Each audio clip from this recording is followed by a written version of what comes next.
Welcome to the exciting universe of music theory. Are you ready to learn? Then let's begin. Today we will talk about scale 1161 BU, which sounds like this. This scale has 4 tones, which means it is called a tetratonic scale. Here are the common triads present in this scale. The diagram in the center is a graph showing possibilities for parsimonious voice leading between the triads. There is one major triad. There is one minor triad.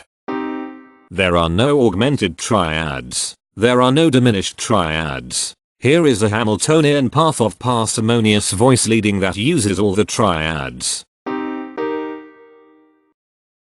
This scale has 4 modes. The first mode is itself. The second mode is scale 657, also known as apathic. It sounds like this. The third mode is scale 297, also known as minic. It sounds like this. The fourth and last mode is scale 549, also known as raga bhavani. It sounds like this.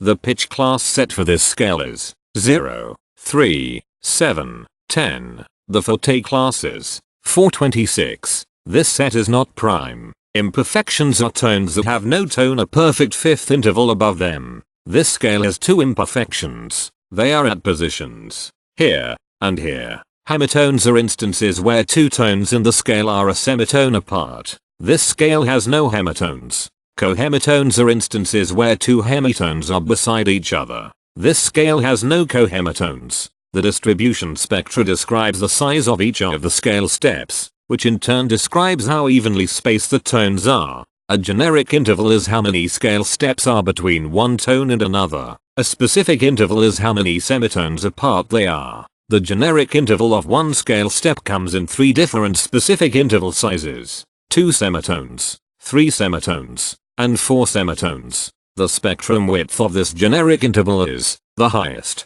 4, minus the lowest, 2, which equals 2. The generic interval of 2 scale steps comes in 2 different specific interval sizes: 5 semitones and 7 semitones. The spectrum width of this generic interval is 2. The generic interval of 3 scale steps comes in 3 different specific interval sizes: 8 semitones, 9 semitones, and 10 semitones. The spectrum width of this generic interval is 2. The spectrum variation is the sum of all the widths, divided by the number of tones. The spectrum variation of this scale is 1.5. Since the variation is greater than 0, this indicates that the scale is not perfectly even. The highest spectrum width is 2. Since this is greater than 1, we know that this scale is not maximally even. If every spectrum has exactly 2 specific intervals, we call that the Myhill property. This scale does not have the Myhill property. Since each specific interval appears in only one spectrum, this scale is strictly proper. The interval vector of a scale is a description of what intervals exist between its tones. There are no intervals with a size of 1 semitone. There is one interval with a size of 2 semitones. It is here. There are 2 intervals with a size of 3 semitones. They are here and here. There is one interval with a size of 4 semitones. It is here. There are 2 intervals with a size of 5 semitones. They are here and here. There are no intervals with a size of 6 semitones. Each interval does not appear in this scale a unique number of times, so this is not a deep scale. This scale has reflective symmetry across an axis positioned 5 semitones from the root. This scale has a different pattern of intervals ascending and descending, so it is not palindromic. This scale has one ridge tone here.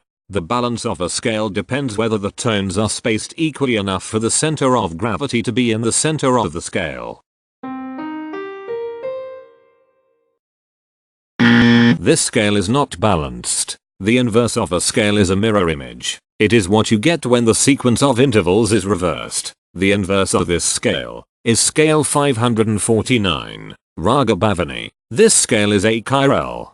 since it can transform into its own reflection by a rotational transformation. This scale has no rotational symmetry. For even more detail about this scale, visit ianring.com/musictheory/scales/1161. If you found this video informative, please consider supporting this channel by becoming a patron. Of course, not everyone has the means to support a project like this one financially, and that's okay. But if you are able to spare just $1 a month, your help is deeply appreciated. It will not only allow others to continue enjoying this series for free, but will also go toward improving the quality and quantity of music theory resources we can provide. Go to patreon.com/musictheory and join others like yourselves who totally geek out on all this nerdy stuff. Thank you to these Patreon patrons.